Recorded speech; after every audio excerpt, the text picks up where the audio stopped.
L'entrevue Agri demain, SIA 2022, les retrouvailles. Les retrouvailles, j'allais pas dire en héritage, mais paysans, la liberté en héritage. Marcel Marlois, merci de nous retrouver. Un livre qui est programmé pour cet été 2022. Voilà. Alors c'est vrai qu'on a profité ici des retrouvailles du salon pour évoquer une fois de plus l'agriculture. On le voit comment notre société, depuis déjà de longs siècles, a su évoluer, se transforme d'ailleurs encore. On est à 200 000 agriculteurs restants, 100 000 partiront à la retraite dans la prochaine décennie. J'avais lu récemment 370 000. Ah, je sais pas, les chiffres sont et 100 000 fluctuants du coup. Cotisants solidaires. Ah, comme quoi. Et 250 000 citadins qui disposent d'une parcelle dans un collectif de jardin. Bon, comme quoi entre exode, j'allais dire transformation aussi dans certains cas de nos zones rurales, une mainmise de la cité qui croît, qui grandit et qui des fois grandit en tournant le dos à sa ruralité, à tort ou à raison, ça à l'avenir on jugera. C'est important et finalement dans ce livre qui va sortir de voir comment justement cette culture paysanne impacte et impactera encore demain, j'espère, nos vies de tous les jours. Absolument. C'est ce que je crois. Je crois que là, on a en nous un certain nombre de ressorts. On pourrait dire qu'il y a des choses dans nos gènes qui ont été construits sur des siècles et peut-être des millénaires et qui ne vont pas s'arrêter comme ça. Ça se transmet inconsciemment. Inconsciemment, on a des réflexes et parmi tout ça, il y a la liberté.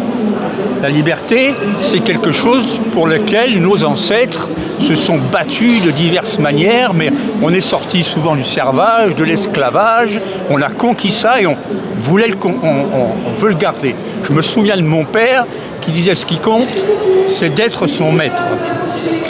Marcel, toi, c'est à 21 ans que tu reprends la ferme familiale dans la Marne, hein, c'est ça ? 21 ans, oui. Ouais. C'était une ferme, quoi, en polyculture, élevage ? Polyculture, élevage. Ouais. Le livre, en tout cas, nous emmènera là aussi aux quatre coins du monde pour nous inspirer aussi de modèles un peu similaires, parce que finalement, que ce soit le Brésil, l'Angleterre, pour ne citer que deux exemples, il y a toujours eu ces mondes ruraux qui ont structuré les sociétés. Oui, absolument. Mais on peut dire que quand même dans la culture européenne, culture occidentale, il y a entre l'Angleterre, la France, l'Allemagne et d'autres, on a une culture du paysan libre. Une paysannerie libre qu'on appelait les... Comment on les appelait ?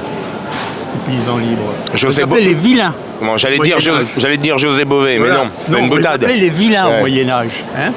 Et il y avait les vilains et les serfs. Oui, les vilains. Ouais. Et puis il y avait des paysans mixtes. C'était des gens qui avaient leur petit bout de terrain et puis qui en même temps allaient travailler de temps en temps chez l'un ou chez l'autre. Ça, c'était les journaliers. Qui étaient journaliers et en même temps ils avaient leur petit bout de terrain. Ouais. Et on retrouve ça aujourd'hui dans l'agriculture urbaine en Russie.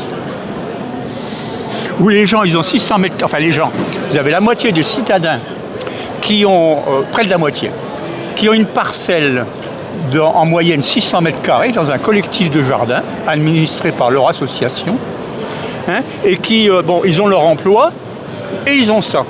Et quand c'est la crise, comme c'est le cas en ce moment, eh bien, les gens font un petit peu plus de pommes de terre.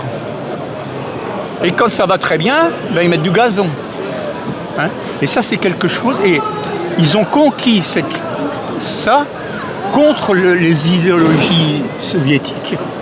Contre l'idéologie soviétique, ça a été une vraie conquête de la liberté dans ce pays. Notre société moderne, je dirais, peut s'inspirer parce que c'est vrai que les cités, on a vu refleurir les jardins ouvriers historiquement. Voilà, c'était nos jardins ouvriers qu'on appelle aujourd'hui les jardins familiaux. Oui, on plante de plus en plus, là aussi, sur des espaces verts urbains, des légumes. Voilà. On se dit que même si ça ne va pas sauver l'alimentation, ça permet là aussi de donner crédit. On vient s'inspirer de ces anciennes sociétés, de ces anciennes pratiques pour nourrir nos pratiques d'aujourd'hui. Absolument. Oui. Au niveau du continent européen, plus les pays de l'ex-Union soviétique, dont on parle beaucoup ces jours-ci. Il reste moins de 20 millions d'agriculteurs. Et il leur disparaît tous les ans. Oui. Mais vous avez de plus en plus de citadins urbains qui se mettent à cultiver un petit bout de terre, dont déjà entre 30 et 35 millions,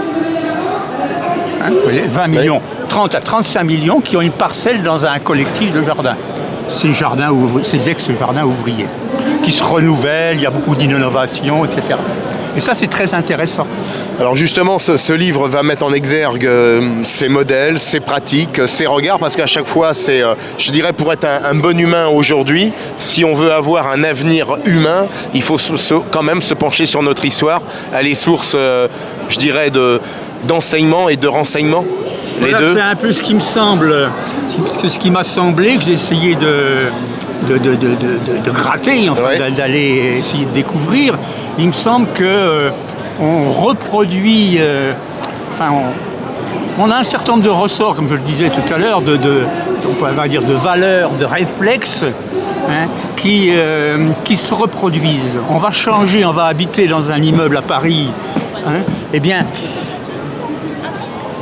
cette culture ne disparaît pas comme ça.